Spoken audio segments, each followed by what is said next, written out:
Olá, estamos chegando com mais uma edição do TV Câmara Entrevista. Estamos beirando o final de 2014, ano em que Taubaté teve a pior epidemia na sua história no que diz respeito à dengue. Foram quase 10 mil casos registrados oficialmente pela Prefeitura Municipal de Taubaté. Há quem contra-argumente isso dentro da própria Câmara Municipal, dizendo que mais de 10% da população de Taubaté contraiu a dengue no ano de 2014. Para debatermos um pouco sobre isso, ou sabermos o que a Prefeitura está tomando como ações de combate para que 2015 não chegue nem perto desse número, nós temos o prazer de receber no nosso estúdio a doutora Daniela Bittencourt, que é do Controle de Animais Sinantrópicos e também coordenadora do combate à dengue na cidade de Taubaté. Doutora, muito prazer, obrigado por estar aqui conosco. Muito prazer, é um prazer estar aqui também, poder esclarecer a população sobre esse problema tão grave que envolve toda a população, que é a dengue. Envolve toda a população e que medidas a Prefeitura está tomando para virar esse jogo, que foi uma vitória incontestável do Aedes aegypti em 2014. Com certeza agora a gente tá com várias ações para tentar controlar a epidemia, no caso a infestação do mosquito do Aedes aegypti, para que não tenha uma nova epidemia nesse novo ano dengue 2014-2015. E quais são as ações pontuais que a Prefeitura está tomando? Especificamente, nós estamos fazendo todas as ações que estão preconizadas pela SUSEM, que consiste em visitas casa a casa, que são visitas de caráter educativo em todos os imóveis do município, além das ações, das inspeções rotineiras de pontos estratégicos e imóveis especiais.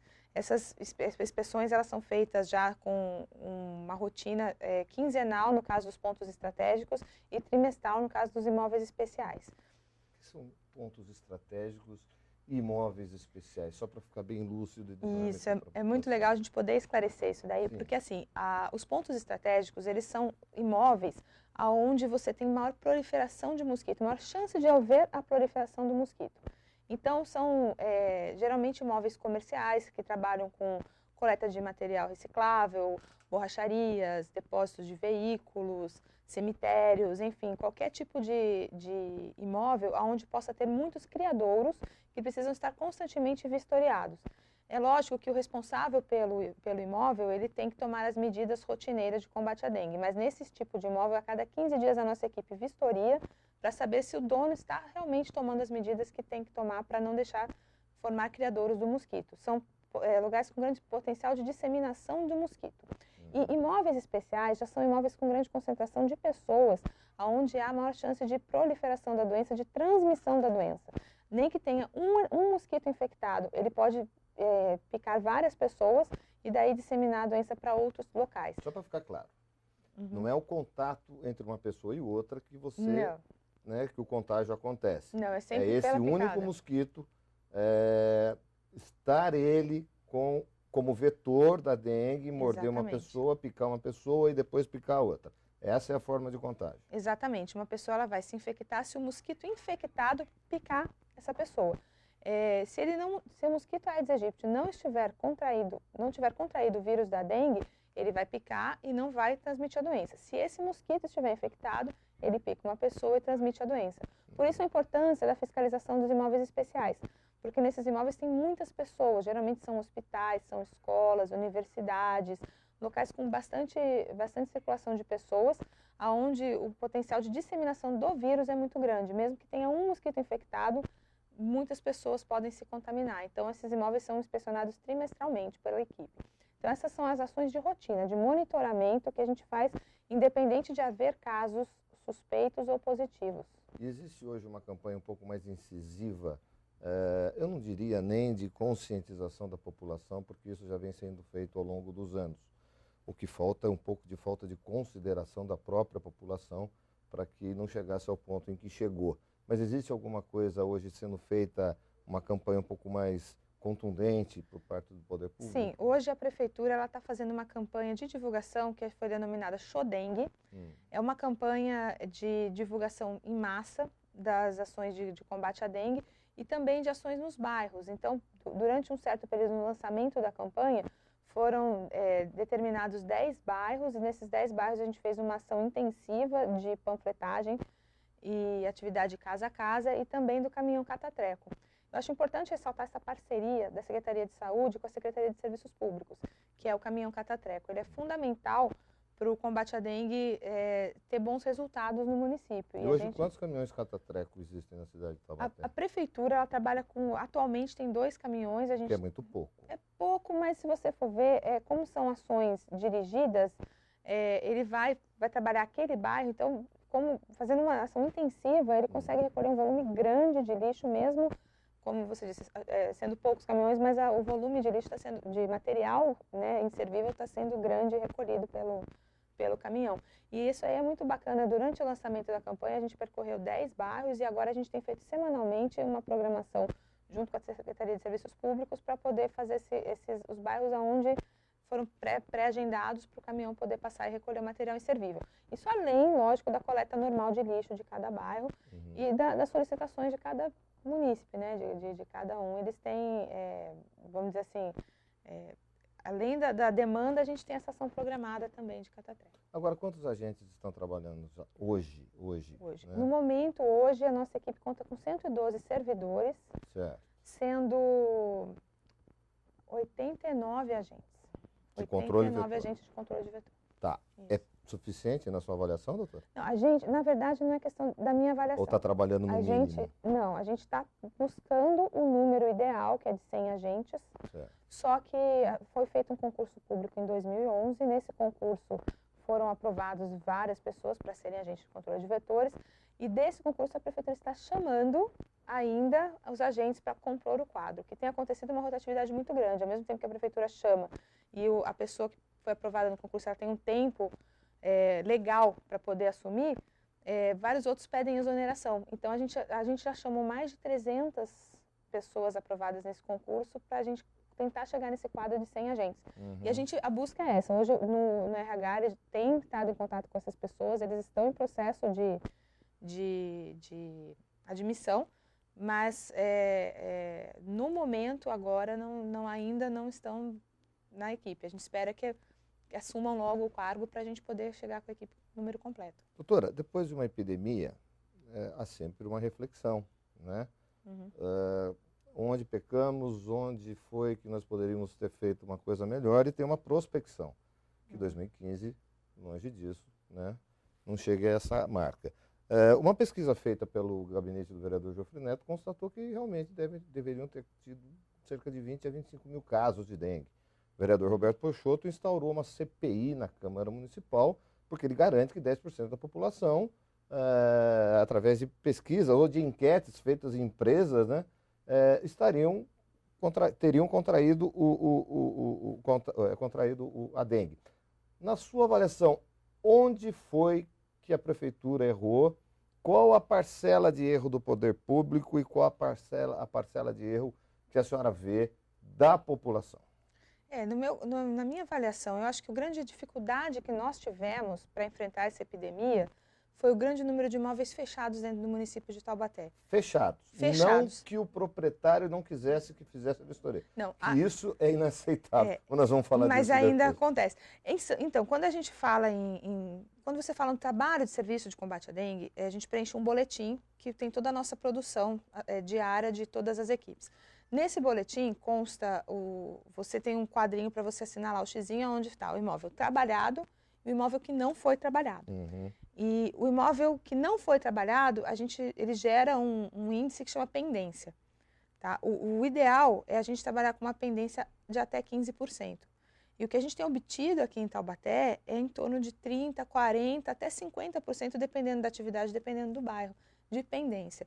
E quando você vai analisar a pendência, ela pode ser por imóvel fechado, por imóvel desocupado, por imóvel de temporada, pode ser por recusa ou recusa parcial. Então, quando esses 5... Como é recusa parcial? Essa recusa parcial, a pessoa fala, olha, tem um cachorro... Até a varanda, tem um cachorro solto no quintal, eu não consigo prender o cachorro, você só pode avaliar essa parte da casa, aquela parte você não consegue entrar. É realidade, no dia a dia você tem N situações que a gente enfrenta na rua. E pode estar lá e de repente é bem onde está o cachorro lá, que você não conseguiu ter acesso, a pessoa não prende o cachorro, enfim. Tem N situações que eles enfrentam na rua. Então, o grande ponto fraco é a imóvel fechado. Em Taubaté, a gente encontra muito imóvel fechado e não é desocupado. O desocupado, a gente tem um dispositivo legal que a gente pode vistoriar. O imóvel desocupado. Ou seja, terreno. Sim. Existe uma lei do vereador Alexandre Vilela que hoje a prefeitura pode entrar no terreno, fazer a limpeza, mandar a conta e ainda aplica multa, é isso? Isso, exatamente. E no desocupado, a gente tem esse dispositivo legal. Só que imóvel desocupado é pouco, a gente tem poucos. E hoje a gente está com uma parceria com as imobiliárias para poder ter acesso aos imóveis desocupados que estão em imobiliária. Só para entender. Eu não sei se eu atropelei o que a senhora estava dizendo, porque o projeto do vereador Alexandre Vilela diz com relação a terrenos, e evidentemente terrenos abertos, né? Terrenos vazios e abertos. Sim. Com relação a imóveis desocupados, como entrar? Nos desocupados... A proprietária mora em São Paulo e o imóvel está fechado, como é que faz? Então, nos desocupados que estão em imobiliária, a gente entra em contato com as imobiliárias e entra no imóvel. Quando é um imóvel que a vizinhança conhece o proprietário, a gente tem um contato, como já aconteceu em N situações também. Eu moro em São Paulo, a gente pega o telefone, liga para a pessoa, conversa, agenda uma data. A gente sempre está tentando uma maneira de conseguir entrar nesse imóvel desocupado. Agora, o imóvel fechado é o maior desafio. O imóvel fechado, você está aqui, sua casa está lá fechada. Eu estou aqui, minha casa está lá fechada. Se chegar uma pessoa da equipe de combate à dengue agora, lá não vai conseguir entrar. Exato. Então, esse é o grande ponto que tem atrapalhado muito o nosso trabalho. Porque às vezes você consegue trabalhar, a gente trabalha por quarteirões, então você consegue trabalhar aquele quarteirão, às vezes em 40% das casas você não consegue entrar.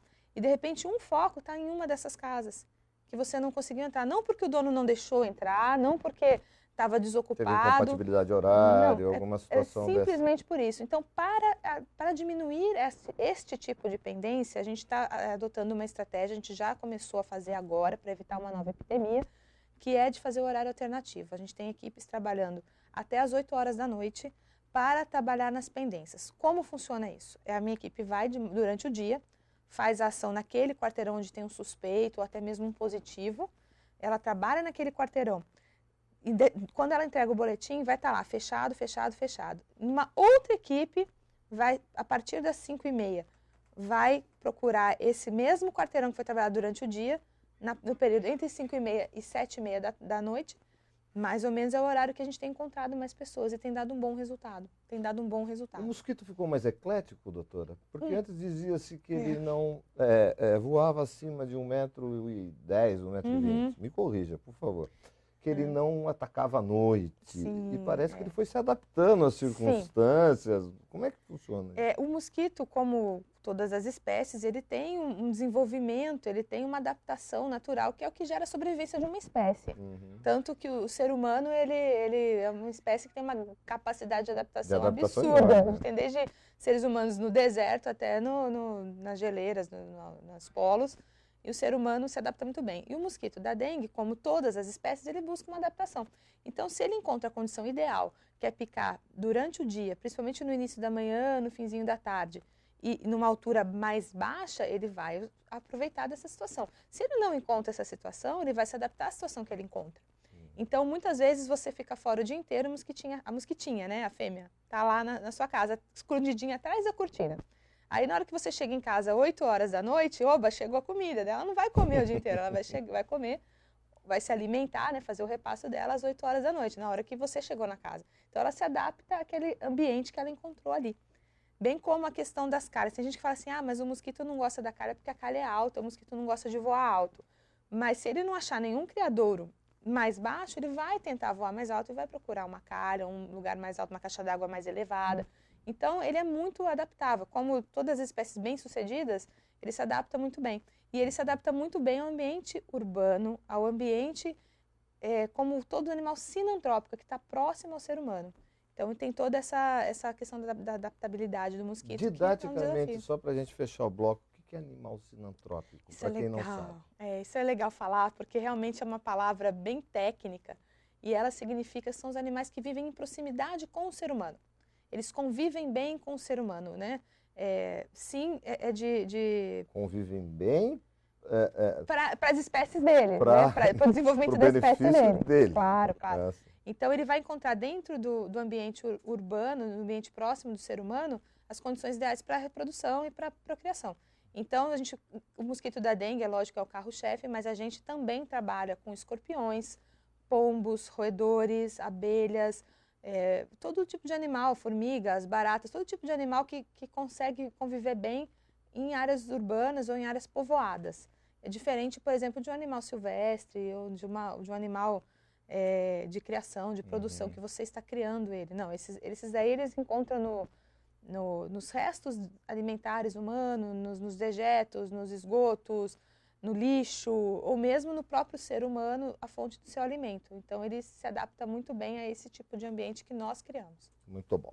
Nós vamos ao nosso intervalo. Estamos conversando hoje com a doutora Bittencourt, que é médica veterinária do CAS, que é o Controle de Animais Sinantrópicos, que é essa raça toda aí que você ouviu ela falando, que ela gosta de viver perto da gente.